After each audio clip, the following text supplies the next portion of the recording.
રાજ્યની ગુજરાત સરકાર વિકાસના બણગા ફૂંકે છે, પરંતુ બનાસકાંઠા જિલ્લામાં વિકાસ શૂન્ય જોવા મળ્યો છે। સ્થાનિક લોકોને મુખ્યમંત્રી સુધી રજૂઆત કરવામાં આવી છે આ નદી ઉપર બ્રિજ બાંધવાની, પરંતુ વર્ષો વીત્યા પરંતુ આ જે જનતા છે જનતાને બ્રિજ નથી મળ્યો અને આખરે આ જે બાળકો છે બાળકો ઠંડા પાણીમાંથી પસાર થઈ શાળાએ જવા મજબૂર બન્યા છે। તેની વિગતે વાત આ વિડીયોમાં કરવી છે।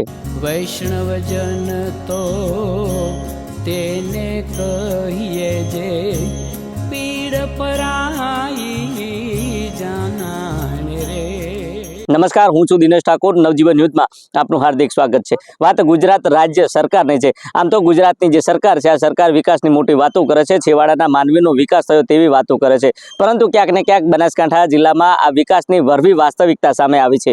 કારણ અમીરગઢનું કાકવાડા ગામ અને આ કાકવાડા ગામની સીમમાંથી પસાર થતી જે બનાસ નદી છે, આ બનાસ નદીના ઠંડા પાણીમાં જો શિયાળ હોય છે ત્યારે આ બાળકો ઠંડા પાણીમાંથી પસાર થઈ શાળાએ જવા મજબૂર બન્યા છે। જોકે ચોમાસું હોય તો ચોમાસામાં છેલ્લા 2 મહિનાનો જે અભ્યાસ છે અભ્યાસ આ બાળકોને મળતો નથી, કારણ કે આ નદી ભરપૂર ચાલતી હોવાના કારણે બાળકો આ નદીમાંથી પસાર થઈ શકતા નથી। એટલું જ નહીં, પરંતુ સ્થાનિક ખેડૂતો છે, સ્થાનિક પશુપાલકો છે, જે સામેના કાંઠેનો જે વિસ્તાર છે આ વિસ્તારમાં જઈ શકતા નથી। સામેના કાંઠેના જે ગામો છે આ ગામોમાં શિક્ષકો જઈ શકતા નથી અને આખરે આ બાળકોનું ભાવિ ભવિષ્ય અંધકારમય બન્યું છે। સ્થાનિક લોકોએ કલેક્ટરથી લઈને મુખ્યમંત્રી સુધી રજૂઆત કરી છે, પરંતુ આ રજૂઆત હજુ સુધી ધ્યાને લેવામાં નથી આવી। 2022માં વિકાસના નામે ભારતીય જનતા પાર્ટીના નેતાઓ દ્વારા ખાતમુહૂર્ત કરવામાં આવ્યું અને આ ખાતમુહૂર્તના બણગા ફૂંકવામાં આવ્યા, પરંતુ આ વિકાસની જે વાતો હતી, આ જે ખાતમુહૂર્તની વાતો હતી, આ ખાતમુહૂર્તની વાતોને લઈને અનેક વર્ષ વીત્યા, પરંતુ હજુ સુધી આ જે નદી છે આ નદી પર બ્રિજ બંધાયો નથી। જોકે લોકો માંગ કરી રહ્યા છે કે આ વિકાસની આ વાતો કરતી આ રાજ્યની સરકાર છે, આ સરકાર આજે અમારા પ્રત્યે ભેદભાવ કરતી હોય તે પ્રકારના આક્ષેપો કર્યા છે। જોકે આ તમામ બાબત છે, આ તમામ બાબતને લઈને જે વિદ્યાર્થીઓ છે, વિદ્યાર્થીના વાલીઓ અને સ્થાનિક લોકો શું કહી રહ્યા છે તે પણ તમે સાંભળો। બાળકો જાય છે ખૂબ ઠંડી ઠરે જાય છે, સવારમાં એટલી ઠંડી પડે પગ ઠરે જાય છે, છોકરો હેમ જેવો થઈ જાય, ખૂબ તકલીફ પડે છે। પુલનો મંજૂરી મળી છે પણ હજી કોઈ કામ થયું નથી અને ખાતમુહૂર્ત 2-3 વાર કરી ગયા છે, અત્યારે સુધી કોઈ કામ કરવામાં આવ્યા નથી। કોઈ ટેસ્ટ કરવામાં આવ્યું પણ કોઈ કામ ચાલુ કરવામાં નહીં આવ્યું। કેટલા સુધી રજૂઆત કરવામાં આવી? રજૂઆત તો ઠેઠ ગાંધીનગર સુધી કરવામાં આવી છે, કોઈ હજી નિકાલ આવ્યો નથી અમારો। શું કહે છે, એક બાજુ સરકાર વિકાસની વાતો કરે છે, એક બાજુ સરકાર વિકાસ, એક બાજુ આ કામ કરતી ને શું કરે સરકાર, ડફોડ સરકાર જ કહેવાય। શું કહે છે સ્થાનિક નેતાઓ? સ્થાનિક નેતાઓ તો કહે છે પણ શું કરીએ, કોઈ જવાબ મળતો નહીં પૂરતો। કેવી તકલીફ પડે છે બાળકોને? પશુપાલકો દૂધવાળાને બહુ પેલી પડે છે તકલીફ। શું કહેશો આવનારા સમયમાં આ જે માંગ છે નહીં સ્વીકારવામાં આવે તો આંદોલન કરશો બધા ભેગા થઈને? શાળાએ જવા બાળકો મજબૂર બન્યા છે અને આ બાળકો આ શિયાળાના કારણે જે નદીમાં પાણીનો વહેણ વહે છે એના કારણે પાણી ઠંડુ છે અને પાણી ઠંડુ હોવાથી બાળકો બીમાર પણ પડતા હોય છે। અગાઉ પણ વરસાદના સમયથી આની ઘણી બધી રજૂઆત કરી છે ગામ લોકોએ સરકાર જોડે પુલ બનાવવા માટે, અને આ સાથે સાથે 2022ના વિધાનસભા ઇલેક્શન વખતે અહીં ભારતીય જનતા પાર્ટીના જિલ્લા પ્રમુખશ્રી તથા એમના ભારતીય જનતા પાર્ટીના સઘળા અનેક માણસો આવી અને આ ગામ લોકો વચ્ચે બેસીને આ જ નદીની અંદર એમને ખાતમુહૂર્તો કર્યા હતા। ખાતમુહૂર્તો બ્રિજ બનાવવા માટે કર્યા હતા, પરંતુ જેવી ભારતીય જનતા પાર્ટીને કારમી હાર થાય છે ત્યાંથી આ દિન સુધી એક પણ ભારતીય જનતા પાર્ટીનો કાર્યકર કે પ્રમુખ એક પણ વ્યક્તિ આ દિન સુધી આ ગામડાઓની મુલાકાત લીધી નથી। કાકવાડાથી સવનિયા જોડતો આ બ્રિજ છે ને આ કાકવાડાથી આ નદીની પાર 3થી વધારે ગામડાઓ આવેલા છે। આ ગામડાઓના 50થી 60થી વધારે બાળકો કાકવાડા અને અમીરગઢ સ્કૂલોથી ભણવા માટે જતા હોય છે, પરંતુ નદીની જ્યારે વધારે વહેણ આવે છે એ સમયે કાકવાડા ગામના સવનિયા ગામના લોકો એકબીજા ભેગા મળીને ટ્રેક્ટર ઉપર એકબીજા બાળકોને ભણવા માટે મૂકવા માટે જાય છે, પોતાના જીવના જોખમે ભણાવે છે। પરંતુ અમારા સરકાર જોડે માંગ છે કે તાત્કાલિક ધોરણે આ બ્રિજનું કામકાજ કરવામાં આવે। જો કામકાજ કરવામાં નહીં આવે તો આવનારા સમયને કલેક્ટર કચેરી આ બ્રિજને અનુસંધાન લઈને ધરણા ઉપર બેસવાના છીએ। કેટલા સમયથી રજૂઆત કરી છે અને હાલમાં આ જે ખાતમુહૂર્ત અગાઉ કરવામાં આવ્યું છે, ખાતમુહૂર્તને લઈને શું પ્રતિક્રિયા? 2022ની અંદર ખાતમુહૂર્ત કરવામાં આવ્યું, પરંતુ એવા અનેક જગ્યાએ ખાતમુહૂર્ત થયા, તેના તમામ કામ પૂર્ણ થઈ ગયેલ છે।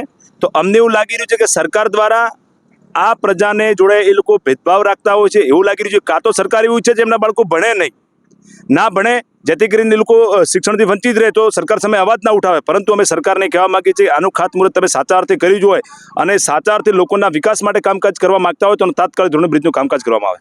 ચોમાસાની હેરાનગતિ થાય, કોઈ બૈરું હોય, બીજી થાય તો આપણા બૈરોને ખૂબ તકલીફ પડે સાહેબ। આજ 5-6 વર્ષની કહે કે આ પુલ થાય પણ કોઈ પુલની કોઈ જરૂર થતી નથી, કોઈ મંજૂરી આવતી નહીં। એમ આ આવા અમારે વરસાદના બીજે હરણ ગતિ થાય છે, ડાભીલે ફરીને આવવું પડે. બેન આ શિયાળો છે, શિયાળામાં શિયાળાને ખૂબ હરણ પબ્લિક બાપડી આ છોકરા બાળકો નેના હે એ બાપડા મોદા હાજર થાય એ કેટલી તકલીફ પડે સાહેબ. બેન પાણીથી પસાર થઈને શાળાએ જાય છે? હા, પાણીમાં થઈને બાપડા છોકરા પલળી જાય, મોદા થાય એટલે બાપડા ખૂબ હરણ ગતિ છે સાહેબ. બેન તણાઈ જાય ઘણે ખર્ચે તો બાપ સાહેબ. હા, ચોમાસું હોય તો ચોમાસામાં બાળકો શાળાએ જઈ શકે છે ખરા? નહીં જઈ શકતા સાહેબ. બાળકોને ચોમાસાના તો બાપડા અંદર અહીંયા હાજરી પડે, ઘરે રહે. ચોમાસાના ખૂબ હરણ છે. બેન આ સ્થાનિક નેતાઓ આવે છે ખરા? ના, નેતા સાહેબ આવે છે પણ કોઈ નેતા તો ભાઈ આવે ને કોઈ કે આવે કરે છે ને કોઈ થતું હે નહીં સાહેબ. આ બ્રિજને લઈને કોઈ વાતો કે થશે એવું કોઈ વાતો થતું કે થાય એમ કે હેના આવે હેને કોઈ થતું હે નહીં સાહેબ. શું માંગ છે તમારી? હવે મારું તમારે શું કહેશો? નદી પર પુલ થવો જોઈએ એવું ખરું? હા, પુલ કે થાય એમ કે નેતા ભાઈ. હા, પણ કોઈ પુલનો કોઈ મંજૂરી મળતી હે નહીં સાહેબ.